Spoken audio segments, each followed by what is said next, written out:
Meantime, Pfizer is entering the weight loss drug space for the first time. On Monday, a new peer-reviewed study of Pfizer's phase 2 clinical trial results showed that Pfizer's oral weight loss drug could be as effective as rival Novo Nordisk Ozempic. Studies around weight loss drugs are ramping up, and it shows in the concentrated efforts these pharmaceutical companies are making.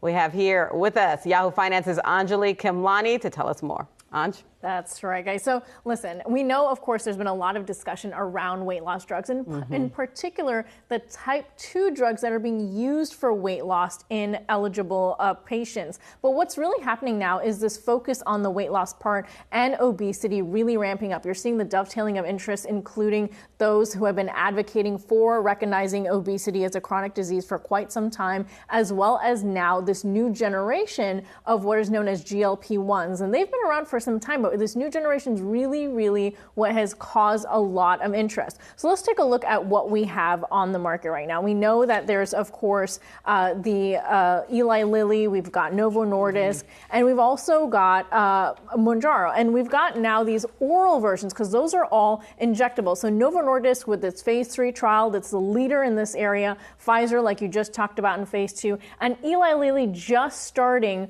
on its oral options as of this week. So we've got a lot on the table looking at a rollout for the next couple of years. Meanwhile, we know that companies are starting to already prescribe these for obesity alone. That includes companies like Weight Watchers and Noom, which we've talked about this week, really switching gears from what they've been pushing before, which is more behavioral and lifestyle, and then telehealth platforms like Ro, who are also jumping on the bandwagon. So that's sort of where you see this focus right now.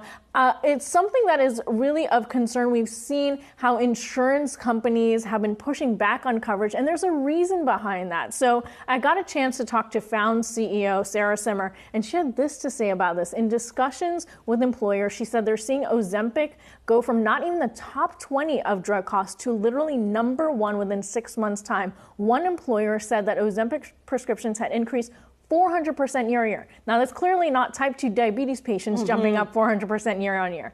So what's in the pipeline right now, we know, is focusing on a number of things. It's not just about the weight loss, that's the positive, but also other byproducts and other comorbidities to type 2 diabetes. So while taking type 2 diabetes drugs does have these side effects that we know about with Ozempic and Wegovy and the like nausea, diarrhea, and vomiting, we've also seen on the plus side with the weight loss, there are seeing signals for potential improvement in stroke and reduced heart attack in these patients. So that's where even more enthusiasm is coming from the scientific community. So that's why you're hearing a lot about these drugs, even though they've actually been around for some time, but you're starting to see even more enthusiasm around them for this because reason. They're working too. That's part of the enthusiasm that you're seeing around them. And I mean, and Noom, obviously part of it, yes, they had a behavioral, but maybe some of the behaviors aren't working and they're trying to figure out, how do they repeat customers? It also helps accelerate that process. And an important point on the oral part is also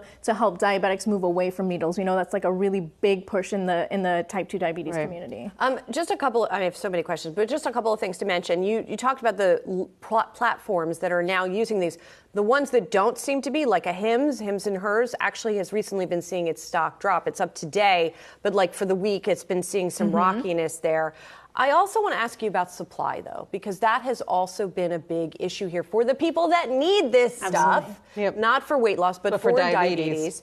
Are we seeing these various companies do a big ramp up in production to meet this now increased demand? Well, because they're specifically catering for type 2, it's based on that population and what they expect those prescriptions to be. You saw, for example... So wait, they're not basing it on this new weight loss demand also? Because it's not all those drugs are indicated because they're off-label. They're off-label. And on the Hims part, they want to. They're waiting. So it's not like it's completely off the table. So you're seeing some of the people cautiously... Of course they want to. Everyone wants to. It's a big moneymaker. That's why these drug makers are even in this business. That's why you saw Pfizer quietly working on this. Do you know Eli Lilly? It will be left behind if they're not. Exactly. Eli Lilly's drug, they actually acquired it from a Roche subunit in 2018.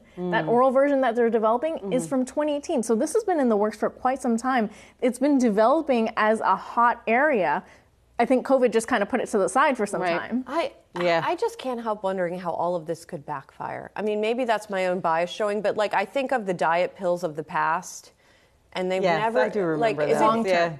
You've got a point there. So long-term impacts is what clinicians are looking for. What Ozempic face, as it's known, or what are the longer-term impacts? What is Ozempic face? Well, but they lose weight so fast that they have Ozempic face, where their face just, I guess, sags, and, so they're calling it Ozempic face. And also the weight gained after you get off it. And then that's one of the challenges. And like, what if you stay on it forever? Do you have to stay on this for life? Right. And the cost that goes with it. So there's a lot of unknowns, and they haven't even tested these in healthy obese populations. Eli Lilly just announced that they're starting a trial in that. So it's very complicated. That's why you're hearing just like the surface buzz about it. But underneath, if you sat and did the research I just did for the past week, you'd see just how complex this area is. Well, and forget about testing it on healthy obese people. What about testing it on healthy people who are not obese? Who are now using it? Which some are. I mean, it's very popular on the West Coast. All right, we're going to put a bookmark in this.